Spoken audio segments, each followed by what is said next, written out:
away from that story, and we're still waiting for the Speaker of Parliament to begin to address the press on his vision for Parliament. But warning shots, arrest and heavy security, that has been the scene at the Accra Metropolitan Assembly today as they met to approve President Akufo-Addo's nominees to the Assembly. Joy News understands that 2 arrests have been made after a warning shot was fired to disperse angry NPP supporters protesting the approval of the President's representative at the AMA. Hannah Odami was there, and she joins me in the studio. But before that, here is some of the things that she got from the ground.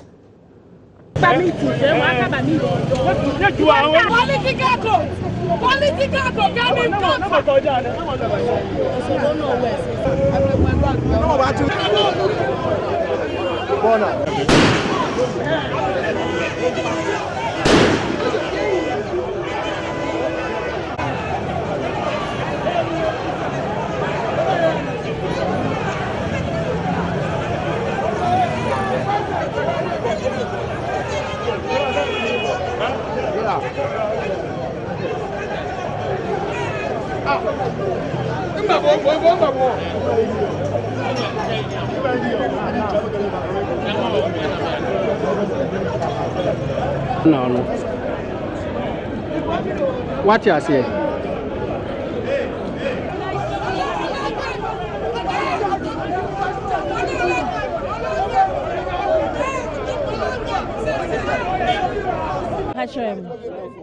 So the swearing in of some sub-metro executives from the Ododo as well as Ablekuma South constituencies have created some chaos here at the Accra Metropolitan Authority's office. And I have with me Razak, who is from one of the constituencies, to explain further what their protest is about. Why are you agitated?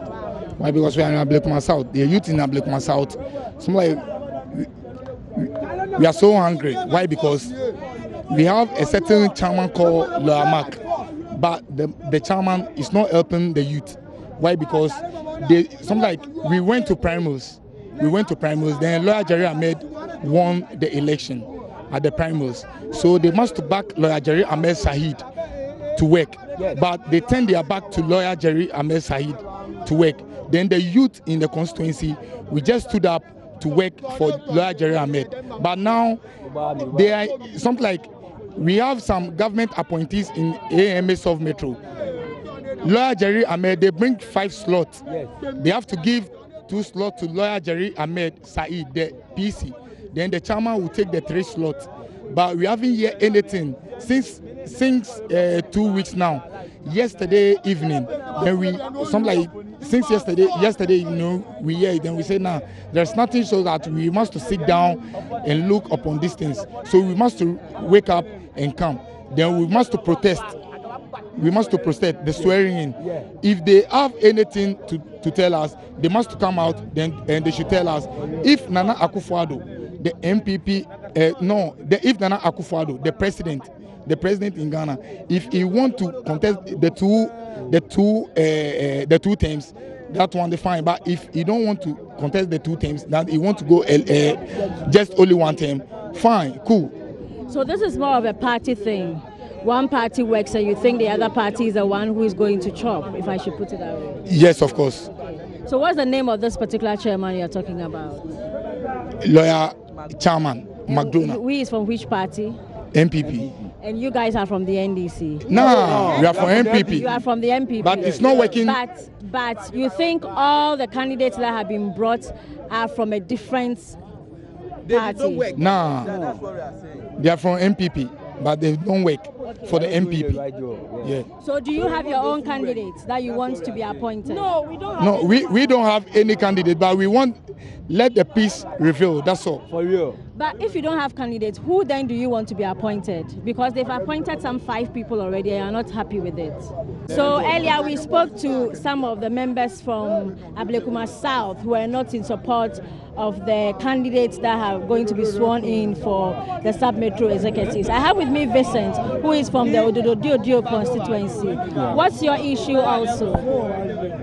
Our issue is not too different from that of the people from Ablekuma South. We are here to protest against the appointment of certain people on the assembly. the number one person is Raymond Ntuanatete. And the reasons we are here protesting against their nomination is that if you really know the dynamics of Odododio politics, you realize that there is this electoral area called Kinkan, where people have this perception that it is a very strong hold of the NDC, where in fact, in statistics, you will know that MPP has never won even a single police station there before. But what happened this year? In last year's election, the MPP was able to win one police station there for the very first time. Now, police stations where we used to lose in the past with a margin of about 800 and others. This time around, we lost by just 60. This shows that there's been a paradigm shift of the people in that particular area. This shows that people really believed in the message that Akufo-Addo was preaching out. This shows that people really expect Akufo-Addo to deliver on the promises that he made. Therefore, we will not sit for certain people who are selfish, people who doesn't have the best interest of Akufo-Addo at heart. So those are some of the people at the AMA today, speaking to Hannah Odame. Like I said, she joins me in the studio. Hannah, how are you doing? Fine, thank you, Gifty. You seem to have a stiff neck. We'll get over that. Okay, so let's talk about these issues before we quickly go over to Parliament for that press conference.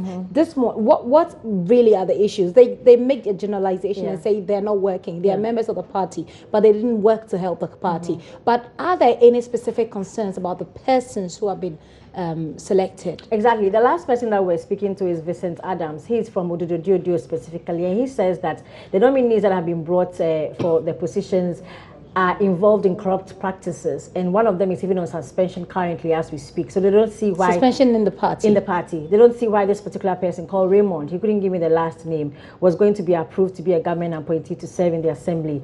The other one, they said did not really work when the party was forcing to come to power. They were going to the grassroots, they were in the gutters and everything, ensuring that the MPP comes to power. This person did not work, but then when it came to appointment, they wear their suits and they come and they want to be appointed. So they are vehemently going to protest. And it did work, because I stayed there till the swearing in was over, and the candidates who were brought in, the appointees who were brought in from Odododio and Ablekuma South, it did not come. It was halted. The judge told them to go sort their issues out and come back.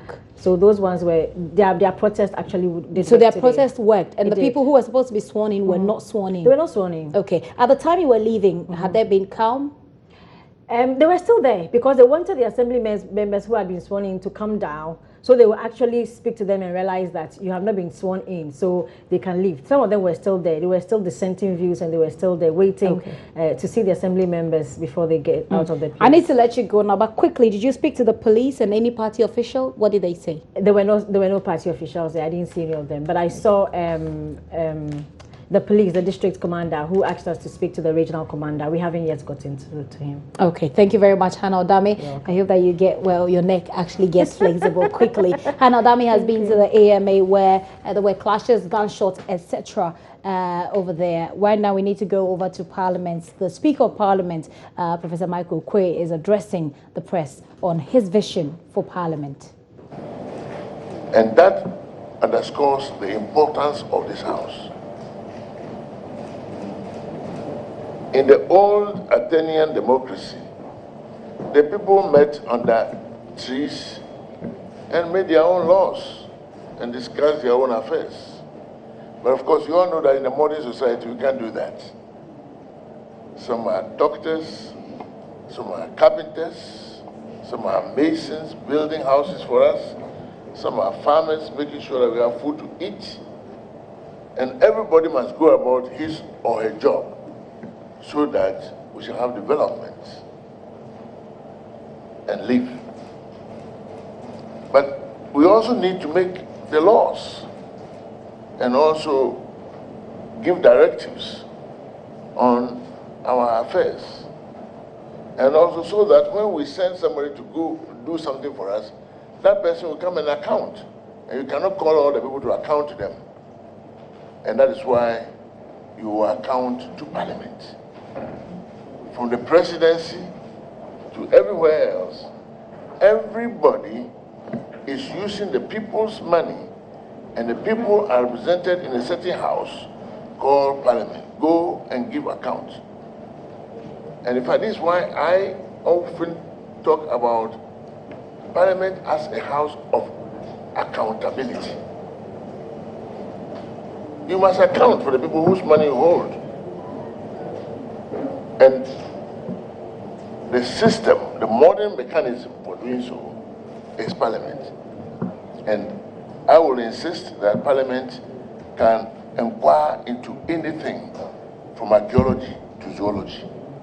Anything that concerns the people of Ghana, their representatives have the power to account for whatever he does. And that is why I would like it to be got straight in this country that whether it is sports or whatever matter, nobody can stop the people of Ghana from inquiring into any matter that touches or concerns or affects them through their elected representatives in Parliament. So media houses help us, and if we ourselves are forgetful, remind us that this is the house where everybody, so long as you touch the public purse in the list, or you do something that will affect the public purse in the list, these people are entitled, and in fact have the duty to ask you to account. Accountability is very, very important. And those who also have the right and power to account must therefore be able to appreciate the full dynamics, the full parameters of the work that the person who is going to account does. So it's a house of learning a lot. In other words, if you don't understand accounts, and you don't want to learn to understand accounts, you don't want to learn to understand the dynamics of the educational system, how can you call to order those who are responsible for education? And it means, therefore, that we are very much aware of the need here to have continuous education, both formally and informally. And sometimes people think members of Parliament only come to work on the floor of the House. My colleague just ran down from the vetting committee. The colleague on my left has had about 4 functions that I know of today, apart from vetting, all in the interest of the work that he is doing here. And these are some of the things that are part and parcel of Parliament that you also need to know. The volumes of papers that members of Parliament have to read are also very, very crucial. And the more you make us informed, the better we can do our work. Therefore, we intend to cooperate with you because information rules the world in the modern balance of your own profession. So we want to know as much as possible. One thing that we are very mindful of and we're going to do more about is how to be responsive. I mean, there must be responsible governance, there must be accountability, and so on. When we talk about responsiveness in modern governance, we are talking about how we relate. We talk to you, you talk to us. We know your feeling and you know our feeling. You know where members of Parliament are heading to, and that responsive approach helps us and should help the people a lot. Responsiveness in governance means a system where the ruler and the ruled come together and respond to each other. You ask questions, and that's why we're going to have more of such public fora, not only in the capital, but also at the regional level and also at the districts. When there's a dichotomy between ruler and ruled, it brings trouble. For example, if the ordinary constituent thinks of the MP mainly as a means of school fees payment and does not even rate the legislative capacity of his or her MP as important, then of course there is something wrong. And the misconceptions need to be met, and this can only happen when we are responding to you, when we are interacting with you. So responsive governance is something that is very, very important to highlight and to work upon. And it is very, very key to us.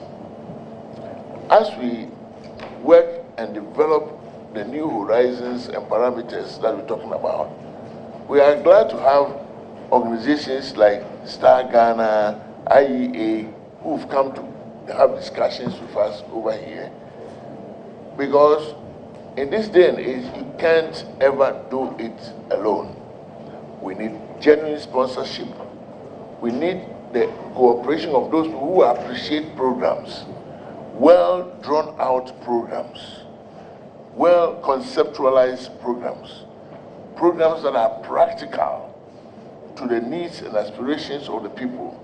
These things cannot be done only by parliamentary leadership or any other leadership anywhere, but they are done with such cooperation.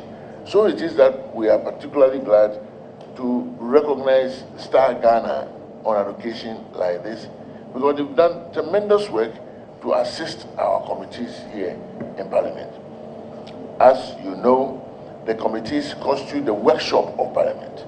It's a place where the nitty-gritty of all matters and possible legislation are discussed. When we get to that level, we should be sharpened by the latest techniques. If you look, for example, at the Public Accounts Committee, we all know how they've really graduated to very, very high levels, so that now we have public sittings, etc., making the committee more credible in the eyes of the public. It means, therefore, that, and you know that this has also been made available by donor funding and others who helped to develop this committee up to this level. A lot is being done with other ones, including health, finance, local government, gender, and children, and so on and so forth.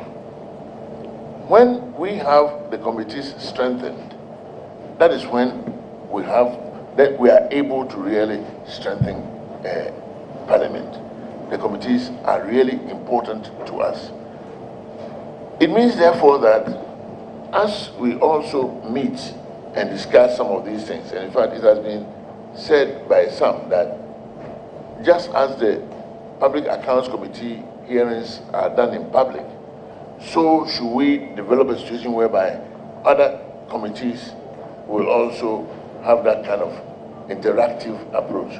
These are all good suggestions which have come from actually civil society, and we are willing and ready to let this kind of thing be open more and more to the public as much as possible. If interaction and education is going to be a hallmark,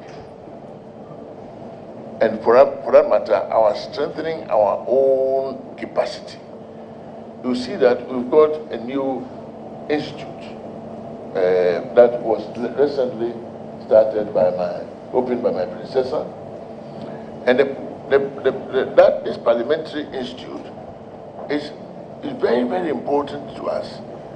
It's new, but some of the ideas behind it being that not only should tools be sharpened in Parliament, but that some of the courses that are done in other institutions, such as GIMPA, etc., could be done over here. It is natural that people want to improve their knowledge and their degrees and whatever they have and so on. This can also help to a very large extent. What we are looking at now is and it is one area in which I perceive this institution. To what extent can it cater for other aspirations of members of parliament? And we're looking at the possibilities of having institutional cooperation with an institution like University of Ghana, so that when you acquire a degree, it has got the solidity and substance and comparative recognition elsewhere, so that you feel confident about using it when you have even left your work in parliament, whether as an MP or as an employee. And these are things which open the avenues that are requisite. You know very well that we need a new chamber. We also need a stronger library. If you go to the Library of Congress, you go to the House of Commons Library, there is no document that you cannot get. In fact, today I wonder whether the Legislative Council of the Gold Coast documents, you will get them easier in the Library of the House of Commons than in Parliament of Ghana. And it's true, this is something I've tested. You go there, they are all there. Everything that was done, every word that was said. We need to develop this. And we interact with society, because Parliament by itself is not a money-generating institution. So it is society that will empower Parliament so that Parliament will serve society. And when men and women of the media buy into this, by your joint effort, we will receive the appropriate support to make our Parliament stronger and stronger. Talking about the strength of Parliament, there is one analogy that I like to make. Every time there was a coup d'etat in Ghana, Parliament is dissolved, it was said on the radio. Then when we return to civilian rule, Parliament will work its way slowly back into authority. You will see that all these hiccups had a lot of effect on the institution. And this is one thing that sometimes when you blame Parliament, so you please not forget that, because the executive was always there, whether in one form or another, it doesn't matter the uniform it wore, whether civilian uniform or military uniform, but it was there, the executive was there. The judiciary was also there, whether you added some tribunals here or there, the judiciary was there. But essentially, it was there. But Parliament remained dissolved.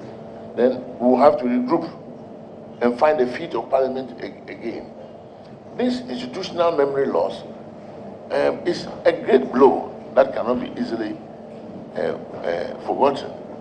And that is why, in fact, I personally, I congratulate all those men and women who had helped to bring Parliament step by step to this day. You want to know that after the 1992 elections, when Parliament regrouped in 1993, only the majority leader, Achampo, is not so, had ever been to Parliament. Now, when you do this to an institution, you can imagine what really is the problem. Only one man had ever set his feet in Parliament before. Well, he was made majority leader. He helped as much as he could, but it tells you there was a problem.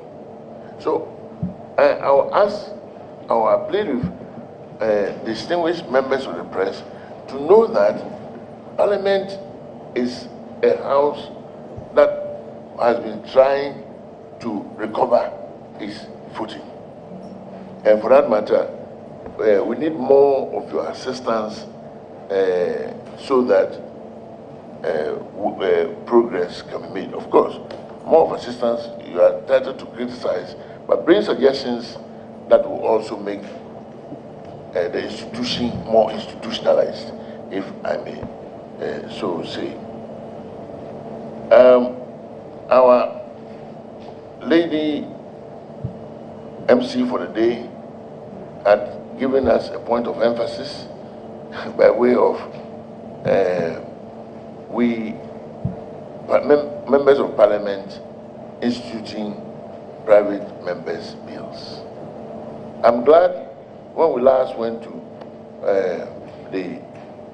our seminar, we do induction seminars, and it would have been very, very instructive if one had been there to listen to Honorable Bagbin, Honorable Seche Mensa Bonsu. I mean, and of course the President Minority Leader, elucidating on a number of issues which are very dear to Parliament. I'm particularly glad about Honorable Bagbin and Honorable Seche Mensa Bonsu, because I have seen them at work for several years, and I know their value to Parliament. I like to acquaint them with Senator Kennedy of the United States of America, you know, men of sterling dedication and commitment to the institution. So I'm glad these gentlemen basically agree with the fact that Parliament should be doing some of these things that it had not in the past been doing. And in actual fact, if you look at our own constitution, you will see that nothing whatsoever debars Parliament. We are not going to make laws or introduce laws which are going to involve an imposition of taxation or a charge on the public purse. The government holds the purse, and we're not going to make a law that will instantly place a charge on them without their being involved, because you don't know how much money the Minister of Finance is holding. But it's unfortunate that this had not been well construed in the past, and that's exactly what we are inclined to doing at this particular time. If you look at our own standing orders on the introduction of bills, it says that a bill shall come from a memorandum, and it shall be signed by a minister or a member. Who is the member? Member of Parliament. So any member or group of members can really bring. And from both sides of the house, we are going to sit and consider some of these things. And in fact, with your assistance, we want to be seen to be working by our people whom we represent. It is a very, very important dedication. Look, there are a number of things about Galamsey, for example. This Parliament is not going to wait until a minister conceptualizes a law on Galamsey before we will start talking about it. We are going to do it. If you consider women's rights, affirmative action, where today, Ghana, we are at the lowest ebb, talking about Africa only.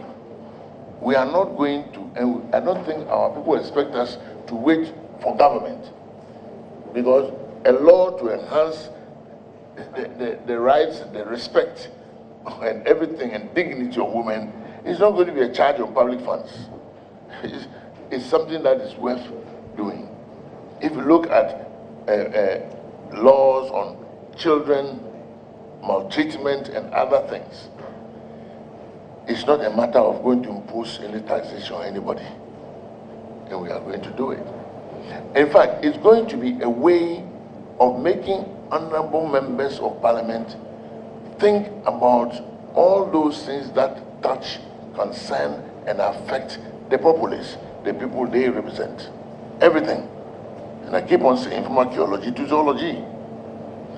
The other day, in my home, I was getting ready to come to work. My wife was watching television. Then I overheard something which made me stop and then sit and watch with her for some 5 minutes. The essence of what was happening was that a certain gentleman was complaining that his neighbor had built a house on their common wall, 3-story. The man, after a lot of altercations, went to court. From what I heard on the TV, the court said he had no right to sue but that any right should rather enuius and should emanate from the district assembly, the district authorities. So his case was thrown out, according to him. Then he went to the authorities. For 2 years, they would do him go, come, go, come, go, come. The guy is really frustrated and angry. Should he go and take classes or what? It's a civilized society. There must be a way. So the typical MP who hears this meets with colleagues on the committee for legislation. Then they discuss. Then they say, oh, it cannot be. They realize that there's really a gap in that particular law. So what do? You initiate legislation, so and so Amendment Act. And I believe that when that is happening, definitely our people are going to respect the House and see the relevance of their representatives. So, and of course, that law, when we amend it and it serves the people better, it's not going to be a charge on any public fund. So we are all agreed on this. It's appreciated by leadership and the senior members. And I like that in future we call them better names. Names that endear and show the kind of service that they have rendered. You know, and if there are any unpalatable appellations, we avoid them as much as possible. So I believe, and my leadership believe, this is doable. And of course, in everything, as you go forward, you make forward moves, is that so?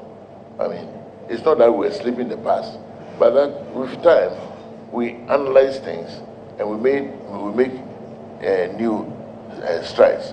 So in terms of responsiveness, in terms of accountability, in terms of legislative capacity and delivery, in terms of making everything our business, so that anything that touches and concerns the people of Ghana, Parliament will look into it. We are setting ourselves to do more about that and make better and better delivery with time. Making better delivery with time. That is Speaker Professor Michael Quay there addressing a press conference outlining what he expects of the media and, of course, his vision for Parliament. He's basically calling for more cooperation between the media and Parliament so that people of Ghana, of course, will have the best of representation in the House. At this moment, though, Professor John Balfour, who is Minister Designate for Planning, has taken his turn at the Appointment Committee, he's been vetted. Let's go over to the Appointment Committee and take excerpts from there.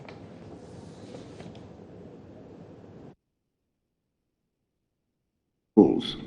See, the UN has the Millennium Development Goals, 15 years, and now Sustainable Development Goals, 15 years. But they are goals that allows any country to fit in. The AU has the agenda which takes us to 2063. Any country can fit in there. Even in this country, we had the Vision 2020, but that was not a plan. It was called Vision 2020 Long-Term Development Framework. So the first 5 years, there was a plan. The second 5 years, there was going to be a plan. The third 5 years, there was going to be a plan. But of course, it was cut short. So I think we need a vision like that. We need a framework like that. But we don't need a plan that will be so restrictive. So one, I don't want anything to be called a plan that goes beyond a certain period of time. I think when you look at this country, the plural nature of our country, over the last, since 1951, we have had about 10 plans. And it's all because of the plural nature of our country. The governments come in for 4 years, coup d'etats here, all that sort of thing. You know, so if they are coming in like that, you don't need a very long-term plan that will restrict them. They will violate it. So I think we should go for a vision statement or a vision for 40 years, but not a restrictive plan for 40 years. Thank you, Mr. Chairman. Honorable, you are done. As purchase, I was going through the MPP manifesto. I have the highlights in the main manifesto. I wanted to see where we've really captured the planning aspect of what we've put together here. Probably it's not well captured, but can you give us an idea of how all that we've put here can be fixed under the plan that we are talking about? Yes, Mr. Chairman, you see, manifestos are political documents. They are not economic documents. So my first assignment will be to try and convert this manifesto into a plan that will be able to tell me or tell the whole country that this is what we want to do and this is how we will do that. That will be my first assignment. And in fact, with the help of the NDPC, we've just started working on that to ensure that this becomes a plan. And when this Professor John Baffour is Minister Designate for Planning there, outlining what his vision for the ministry are. First, he speaks about a national vision. He says that a national vision is needed, but not necessarily a restrictive plan. And then he goes ahead to talk about the effects of change of government, if you like, on any such plan, that there's the likelihood that there won't be strict adherence to such plans if there is anything like that. And then before we cut in, he was talking about converting the NPP's manifesto into a plan. Hopefully it will be a feasible and a workable plan. We need to go over to the Speaker's press conference where Minority Leader Haruna Idrisu is also addressing the media. Nuanced impressions about members of Parliament generally within the Ghanaian political arena. You have a duty to support Mr. Speaker in joining members of Parliament so that our pride of place is properly defined, even as we exercise our role, whether in deliberation or exercising oversight. So I don't intend to take the floor for too long. I may have to seek Mr. Speaker's leave to join the appointments committee to finish with one of the nominees, Professor John Baffour. But to assure Mr. Speaker that there are three core issues that he can count on our continued support. One, Parliament fight against corruption. He can count on our support at all times, that we remain committed, either through policy or through legislation, to deal with graft and white-collar criminality. The other is value for money for the Ghanaian. Mr. Speaker has our support in ensuring that there is value for money, particularly in ensuring that there is optimum utilization or use of public resources and disbursement from it.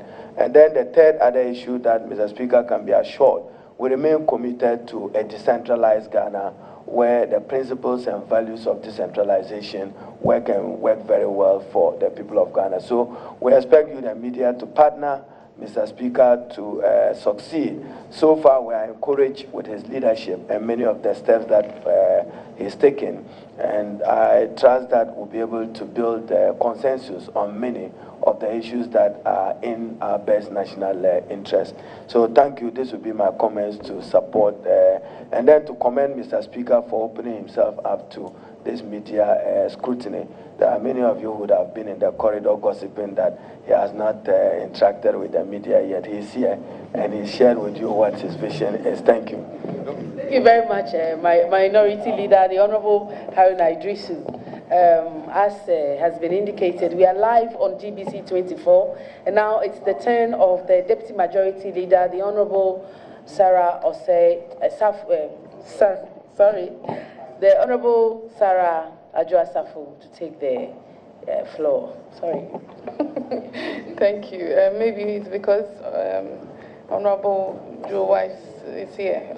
So the Osei is closer to you than the Safo. Thank you very much, Mr. Speaker, First and Second Deputy Speaker,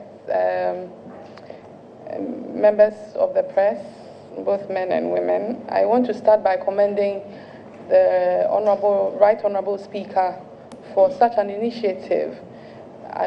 From the very onset, when he was sworn in and we were sworn in into the 7th Parliament, he made it point blank that he's going to bring in a lot of reforms and a lot of innovation into parliamentary processes and practice. And indeed, he started this on a very good note.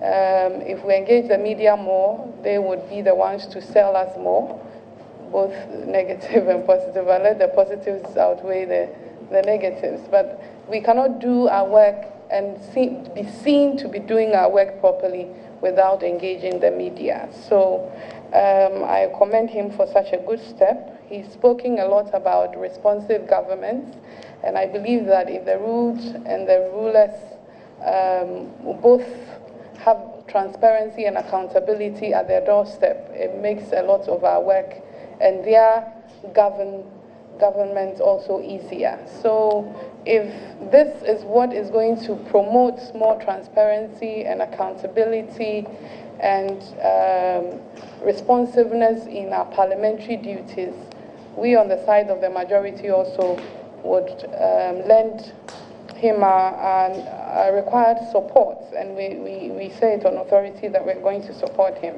Parliament has a lot of duties, but the prime duty that it interests many Ghanaians is our power to control the public purse, so that at various committee levels, even budget estimates from the executive or emanating from the executive will have to go through proper scrutiny at the various sector committee levels, and major arguments and debates arise on the floor as to what is going where and whether it's enough and whether indeed real use is being put on it. I happen to have served on the Public Accounts Committee in my previous term in the 6th Parliament, and you are all aware of some of the major things the postmortem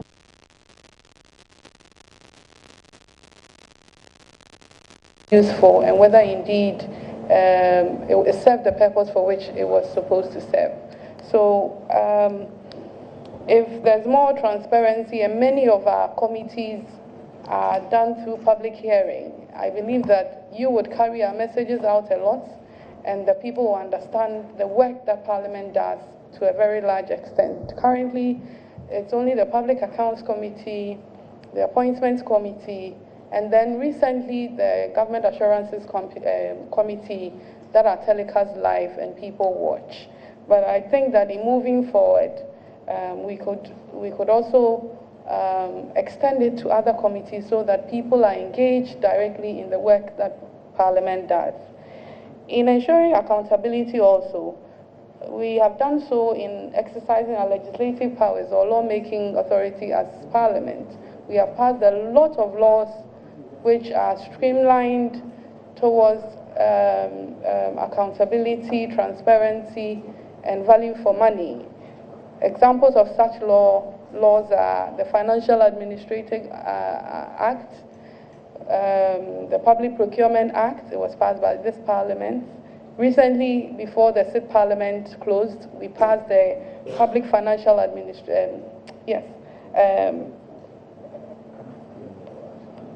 Public Financial Management Act, the PFM bill.